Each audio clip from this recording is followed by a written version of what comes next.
Colin Broderick.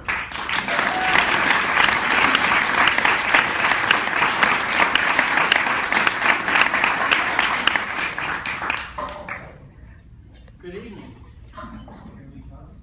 Thank you, John. Yes, I get into a new book. I came up with the idea last December to send out word and maybe start gathering some Irish stories for an anthology. And over the course of the last year, as happens with me, the book has sort of grown into a whole different, once I get into the stories, I realized that perhaps there was more to just the stories of right now, but the history of the writing Irish in New York. So that's what it has become. What is the writing Irish of New York? This book I'm working on. Or better still, who are the writing Irish of New York? Perhaps what I'm trying to do with this book is exactly what I've been trying to do with everything else that I write. I'm trying to figure out who I am and what my place in the world is. Identity is a funny thing. We are always looking for ways to identify ourselves. We identify ourselves by sex, by colour, by language, by country of origin. We do it almost without thinking. It's how we're wired. We cling to identity because the story we create about ourselves is in effect the story of who we believe we are, or the story of who we aspire to be. And that story gives us comfort. It certainly gives me comfort to think I know who I am. Writing forces me to look in the mirror and say, who are you? I am Irish. I live in New York. I am a writer. But what does that mean? Let me start with the Irish part. I come from Northern Ireland, which some refer to as the United Kingdom. But I don't want to be part of the kingdom. I want to be free. And there's something in my Irish nature that seems to be opposed to kings and queens and oppression in all its forms. Something, in fact, that doesn't like to be dominated at all. So I say I'm Irish, although I was actually born in England. But I present to my story that I was only there for 2 months as an infant before my parents moved us back home to County Tyrone. So does that make me English? No, I am Irish because I say it is so. I am Irish because I can construct a believable story around my Irishness. I have lived in New York for the last 27 years, much longer than I actually lived in Ireland, but I still say I'm Irish. But perhaps I am Irish American now. Wouldn't that make sense too? When I first arrived in America, I was living up in the Bronx. I was an angry, young, drunk carpenter, and I hated the term Irish American. How dare anyone say they were Irish who didn't have an Irish accent? It took me a long time to shed my ignorance to embrace the Irish diaspora, not just here in America, but in Australia and England and everywhere else we drifted after hunger sent us fluttering like sycamore seeds in the fall.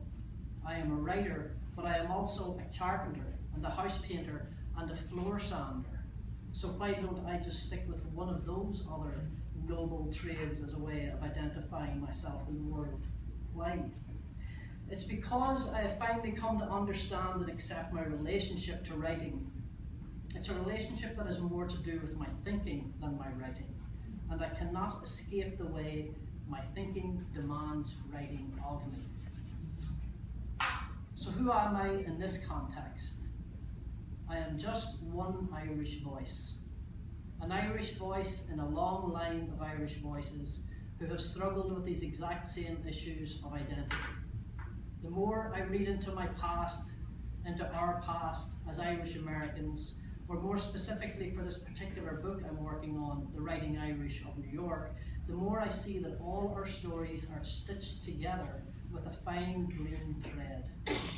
It's a very recent phenomenon, this idea of a writing Irish identity in New York, certainly in terms of any sort of community existing. The first book of Irish American fiction was published in Winchester, Virginia in 1877 by a Hibernian named Adam Douglas. It was, like most other Irish writing at the time, highly nationalistic in theme. But New York itself is a relative newcomer as a city, so if you take a glance back at the history of Irish writing here in this town, nothing much of note really occurs until after the famine years. By 1860, 1 in every 4 New Yorkers was Irish. But even then, the Irish literary voice in New York could only be heard in journalistic fragments or national publications like John Devoy's The Irish Nation, or religious and historical novels by the likes of Mary Ann Sadleir, a writer whose career benefited greatly, it seems, from the fact that her husband owned a major publishing house. There were other Irish-American novels at the time, but history would prove them in large part forgettable.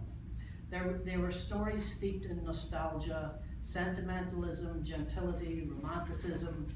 It's important to consider the voice in terms of what was permissible by the church at the time. In short, it's a lot of writing without very much character at all. A lot of writing that's hard to get excited about. Things don't really start getting exciting, and by exciting I do mean sexy, until Joyce's Ulysses gets dragged into court here in the United States in 1920 for its references to masturbation. Interestingly enough, it was the same year Eugene O'Neill won the Pulitzer Prize for his first Broadway play, Beyond the Horizon. It is into the sexy, post-famine, post-nationalist, post-propaganda era in Irish-American letters are born the likes of William Kennedy, Pete Hamill, J.P. Dunleavy, Frank McCourt, and of course, our very own Mallory McCourt. These were a new breed of writers, thinkers, who were around to witness the advent of the Irish writer as mythical figure. Toss Brendan Behan and Maeve Brennan's appearance in town up through the 1950s and 1960s, and what emerges for the first time really in the 1980s and 90s here in New York is a sense that a community is emerging, a community with a cultural identity, with a fresh band of authors steering the way.